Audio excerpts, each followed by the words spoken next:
मैं खुशबू हूँ, मुझसे सबक लें। Don't be like Khushbu. Hi everyone. इसके पहले कि दिव्यांशी वापस से रोना चालू करे, मैं जल्दी से शेयर कर लेती हूँ how I ruined my oral health. एक मिनट, सीधा नहीं रह सकता ये कभी भी। मेरा मुंह इतना ज़्यादा फ़ोन में है तो प्लीज़ उसे माइंड मत करना। मेरा माइक अभी आया नहीं है और मैं नहीं चाहती कि इसकी ऑडियो क्वालिटी पुरानी वीडियो की तरह ख़राब हो, इसीलिए मैं आप तक अपनी बात तो पहुंचाना चाहती हूँ। That how I ruin my oral health during pregnancy, both of my pregnancies. So हुआ ये कि जो मेरी फ़र्स्ट प्रेगनेंसी थी उसमें मुझको नॉशियस फील होता था, पर इतनी वॉमिटिंग नहीं होती थी। बट उसमें प्रॉब्लम ये थी कि मैं जब भी ब्रश करती थी मुझे वॉमिट हो जाती थी। भले मैं खाली पेट हूँ, भले मैं भरे पेट हूँ, कैसे भी हूँ, मुझे वॉमिटिंग हो जाती थी। अब क्या होता है कि वॉमिटिंग हो जाती है, उसके बाद में आपका जो टीथ होते हैं उन पे एसिड की कोटिंग हो जाती है, जो पेट से निकला है HCl आपका, और उसी पर आप ब्रश करते हो तो आपका इनामल हो जाता है बर्बाद टोटली, वो जो मेरा हो चुका है। मुझे बट मैं नहीं चाहती कि किसी और के साथ ऐसा हो, इसीलिए मैंने सोचा कि मैं अपनी सखी सहेलियों के साथ इसे शेयर करूं, बिकॉज माय सखा सहेलाज they can't get pregnant, and मेरी सखी सहेलीज हो सकता है कि they are going through all this, so I should share the solution too. So basically first pregnancy में ये हुआ। सेकेंड प्रेगनेंसी में व्हाट हैपेंड कि मुझे थ्रू आउट प्रेगनेंसी वॉमिटिंग हुई है, थ्रू आउट। और जो थ्रू आउट प्रेगनेंसी वॉमिटिंग का मतलब आप समझते हो कि कितना ज़्यादा मेरे टीथ में एसिड गया होगा, और मैंने उसको वॉमिटिंग के बाद जितनी बार ब्रश किया होगा कैसे मेरे दांत ख़राब हुए हैं। तो कभी भी आपको वॉमिटिंग होती है माय डियर, तो आप है ना कुल्ला कर लो, कुल्ला करके आप वेट करो एटलीस्ट 1 आवर और 2, बेस्ट है कि आप 2 घंटा वेट करो। इसीलिए जो हमारे बड़े बुज़ुर्ग हैं वो मना करते हैं कि खाना खाने के बाद ब्रश नहीं करना चाहिए। ये चीज़ें मेरे साथ जब हुई उसके बाद में मुझे समझ में आया कि वाकई में जो हमारे बड़े बुज़ुर्ग कहते हैं वो सही कहते हैं, एंड हमें उनकी बात माननी चाहिए। और तो लेकिन मैं नहीं चाहती कि किसी और के साथ ऐसा हो, इसलिए मैं आपके साथ शेयर कर रही हूँ। सो फर्स्ट प्रेगनेंसी में प्रॉब्लम ये थी कि ब्रश करते ही वॉमिटिंग एंड नॉशियस फील करती थी मैं। बट थ्रू आउट प्रेगनेंसी मुझे वैसे वॉमिटिंग नहीं हुई, आप समझ रहे हो। सेकेंड प्रेगनेंसी में तो मैंने सुबह शाम दिन रात वॉमिटिंग करी है, जब Divyanshi was in my womb. And जब एकांश था तो मुझे इतनी मॉर्निंग सिकनेस नहीं होती थी, बट मुझे बहुत ऐसे नॉशियस और बहुत गंदा फील होता था। दिव्यांशी के टाइम पे मुझे फूड एवर्जन्स भी बहुत हुए, स्मेल और फूड और एवरीथिंग से बहुत दिक्कत रही। बट दोनों ही प्रेगनेंसीज़ में ये हुआ कि मैंने वॉमिटिंग के बाद में ब्रश किया, जो कि गलत था।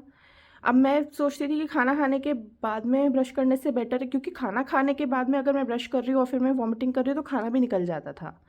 तो उससे बेटर है कि वही है कि अपना उठते ही आप ब्रश कर लो। तो मैं फ़र्स्ट प्रेगनेंसी में उठते ही ब्रश करती थी, तो वो एसिड फिर भी निकलता था मेरे पेट से, मुझे फिर भी बोलते हैं ना उसे हपकाई आना, वो आती थी और वो होता था। तो मेरा पूरा ओरल हेल्थ उससे रूइन हुआ। सो आपके साथ ऐसा हो तो प्लीज़ आप वेट करिएगा थोड़ा सा, और ज़्यादा भूखे भी नहीं रह सकते, क्योंकि प्रेगनेंसी में भूखे रहेंगे तो फिर गैस बनती है। तो फिर उसके लिए आप ये कर सकते हो कि आप है ना प्रेगनेंसी के दौरान जब तक आपको नॉशियस फील हो रहा है, आप गैस वाली टैबलेट भी ले सकते हो, वो डॉक्टर देंगी आपको, कैप्सूल होती है वो, दैट इज़ गुड। और हो सके तो आप उठते ही ब्रश कर लो। हर किसी को तो ये प्रॉब्लम नहीं होनी चाहिए, इसलिए प्लीज़ आप प्रेगनेंसी से भी नहीं डरना, because it's a beautiful journey. अब नेक्स्ट मेरे साथ में क्या प्रॉब्लम आई, ये तो मेरी इनामल की प्रॉब्लम थी जो वॉमिटिंग से रिलेटेड थी। नेक्स्ट मेरे साथ ये प्रॉब्लम आई कि जब भी बोलते हैं ना जापा होता है, तो उस टाइम पे मुझे बताया कि इन्हीं ने कि बहुत ज़्यादा तेज़ ब्रश मत करना। एक तो आप थोड़े दिन ब्रश अवॉइड ही करो, और मतलब जितना भी दिन आप थोड़ा निकाल सकते हो, शुरू के 3-4 दिन। और वैसे भी आप, मेरा दोनों सी सेक्शन हुए तो मैं तो हॉस्पिटल में थी एनीवेज 3-4 दिन। ऐसे आपको सुनने में लग सकता है कि 3-4 दिन कोई बिना ब्रश किए कैसे रह सकता है। सो आई वुड लाइक टू से कि 3-4 दिन छोड़ो। आप सोचोगे किसी को काट के सिल के पटक दिया गया है तो प्लीज़ उसको जज मत करो। वो बेचारी हॉस्पिटल में, खैर वो एक अलग स्टोरी है, let's just leave it there. तो द थिंग वाज कि 3-4 दिन उन्होंने कहा कि आप थोड़े दिन तो जितना हो सके ब्रश करना अवॉइड करो स्टार्टिंग में, बिकॉज ये सब आपका बहुत ज़्यादा सेंसिटिव होता है और दांत है ना हिलने लगेंगे अगर आपने बहुत तेज़ तेज़ ब्रश कर लिया। तो मैंने क्या हल्का हल्का ब्रश किया। अब उस हल्के हल्के ब्रश करने के चक्कर में मेरे दांतों में प्लेग जमा हो गया है ना, yellow thing. So for that my best friend Anjali, she helped me out, and this is non-sponsored. I just want to share with you guys because कोई तो होगी मेरे जैसी जैसे हेल्प चाहिए होगी, so I'm there for you, me and my friend Anjali। so yeah, ये देखो ये ना, ओके ये ऐसे दिख रहा है, मैं पढ़ के बता देती हूँ। This is Care Smith. So ये रहा मेरा टूथब्रश एंड इसमें देखो दिस इज इलेक्ट्रिक टूथब्रश। और यार इससे मुझे बहुत ज़्यादा हेल्प मिली है, बहुत ज़्यादा हेल्प मिली है मुझे, thanks to Anjali my love. उसने मुझे ये गिफ्ट किया था that you try this, it's awesome. तो ये केयर स्मिथ का इलेक्ट्रिक टूथब्रश है जिसमें अलग अलग मोड्स हैं, ये देखो आप। Okay I don't know if you can see but it's yeah, ये देखो आप।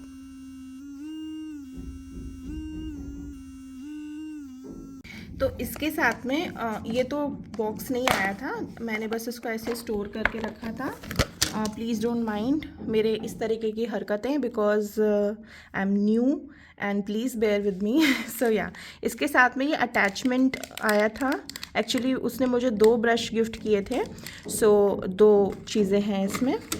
ये इसका कवर है, लाइक टूथब्रश कवर, एंड ये है इसका चार्जिंग केबल। हाय, मैं अपनी शक्ल के साथ वापस हाजिर हूँ।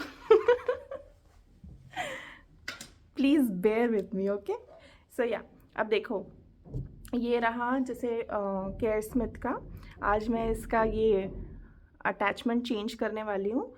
I will just twist it and या, थोड़ा सा क्रूअल था बट या आई डिड दैट। ये पैकेजिंग इसकी, सो ये इसका अटैचमेंट है। उसने मुझे 2 टूथब्रश गिफ्ट किए थे माय लव ने। सो या, here it is. So basically या, इट जस्ट, ये आपने इसको ओके, इसमें क्लिक नहीं आ पा रहा है, सो सैड, बट कोई बात नहीं, आप समझ गए होगे दैट इट्स ईजी। मैं कर पा रही हूँ तो कोई भी कर सकता है।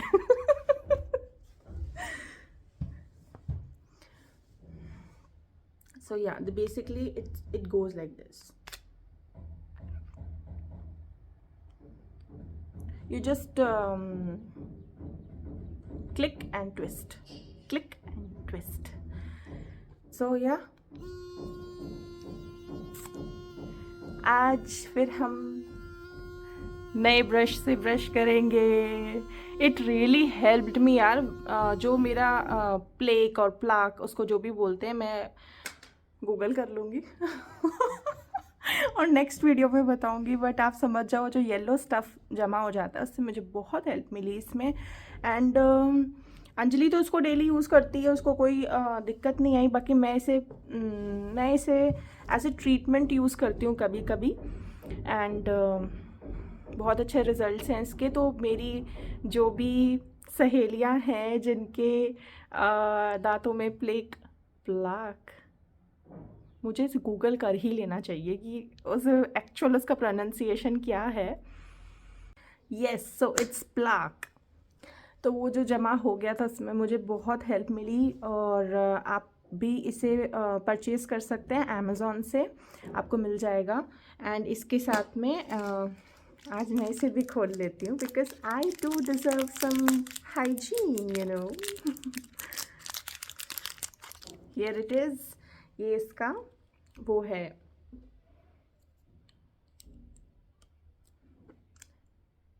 कवर है नाइस एंड हाइजीनिक। एंड मेरा जो भाई है वो मुझे बोलता है कि दीदी ब्रशेस को बाथरूम में मत रखा करो, बाथरूम से बाहर रखा करो, क्योंकि बाथरूम में जो नमी इकट्ठी हो जाती है वो थोड़ा सा बैक्टीरिया जर्म्स वाला एनवायरनमेंट होता है, उसी को आप ब्रश करते हो, तो आप अपने ब्रशेस को बाथरूम से बाहर रखा करिए like this, safe and secure, कि कोई छिपकली आके इसे चाट के ना जाए। मुझे that's my that's like nightmare for me. I मुझे I don't hate creatures because वो भी मालिक ने बनाए हैं, but yeah they do give me creeps. मुझे छिपकली, चूहे, कॉकरोचेस सबसे बहुत ज़्यादा डर लगता है। और या तो इसके साथ में ये चार्जिंग केबल भी मिल जाएगा। अच्छा मैं दिखाऊं तो सही कि चार्ज कैसे करना है। सो ये रहा टूथब्रश एंड ये इसके नीचे इसका जो बेस है यहाँ से ये चार्ज होता है and let me just open it. तो ये यहाँ से चार्ज होता है। आप इसे ट्राई कर सकते हैं अगर आपको इस टाइप की प्रॉब्लम है तो। सो ये तो हो गई प्लाक की प्रॉब्लम एंड इसके बाद में इनामल वाली प्रॉब्लम भी मैं आपसे शेयर किया कि आप किस तरीके से अवॉइड कर सकते हो। इसीलिए बच्चों सुबह उठते ही ब्रश करो और खाना खाने के बाद में भी आप अवॉइड करो, क्योंकि आप स्वीट्स खाते हो, आप कुछ भी खाना खाते हो, आपका जो माउथ है वो एसिडिक हो जाता है and it will affect your enamel. So आप वो चीज़ ना करें, मेरी तरह मुझसे सबक लें। मैं खुशबू हूँ, मुझसे सबक लें। डोंट बी लाइक खुशबू। और पता है हमारे बड़े बुज़ुर्ग एक बात और बता के गए थे कि आप जब भी खाना खाएं उसके बाद में आपको कुल्ला ज़रूर करना चाहिए। तो वो भी एक सच में बहुत ही अच्छी चीज़ है जिसकी वजह से आपका ओरल हेल्थ काफ़ी अच्छा रहेगा and you don't need to rely on proper brushing and मतलब ऐसे खतरनाक एकदम ऐसे कपड़े धोने की तरह नहीं करना है ब्रश, हल्का हल्का ही करना चाहिए, बट इतना हल्का भी नहीं करना चाहिए कि मेरी तरह आप प्लाक जमा दो। और भी बहुत बातें होती हैं, जो मदर्स हैं वो मुझसे रिलेट कर पाएंगे कि बच्चे किस हद तक सेक्रीफाइस मांगते हैं, अटेंशन मांगते हैं। So please boys, please don't जज मी एंड जिस पे बीतती है वही जानता है। So yeah, I really hope you guys enjoyed this video, enjoyed this chit chat with me, and I would also like to hear आपके thoughts, आपका experience, आपके questions, and please आप ऐसा कुछ भी है so you guys can drop it in the comment section. And please इस video को प्यार दीजिएगा लाइक करके। एंड अगर आपके कोई फ्रेंड है जो कि प्रेगनेंसी प्लान कर रही हैं, प्रेगनेंसी से गो थ्रू कर रही हैं या पोस्टपार्टम उनका चल रहा है, आप उनके साथ प्लीज़ ये वीडियो ज़रूर शेयर करिएगा ताकि उन्हें थोड़ा सा हेड्स अप मिल जाए कि क्या करना है क्या नहीं करना, dos and don'ts. And yeah, that was it. Thank you so much for watching this video. I'll see you in the next one. और अगर आपको मेरा कंटेंट वैल्यूएबल इंफॉर्मेटिव लगा हो, पसंद आया हो, मैं पसंद आई हूँ, so please do subscribe to this channel because I want to stay connected with you. मुझे बहुत अच्छा लगेगा आपके साथ कनेक्टेड फील करके और आपको कुछ वैल्यूएबल गिफ्ट करके। कोई हो ना हो, I am there for you always.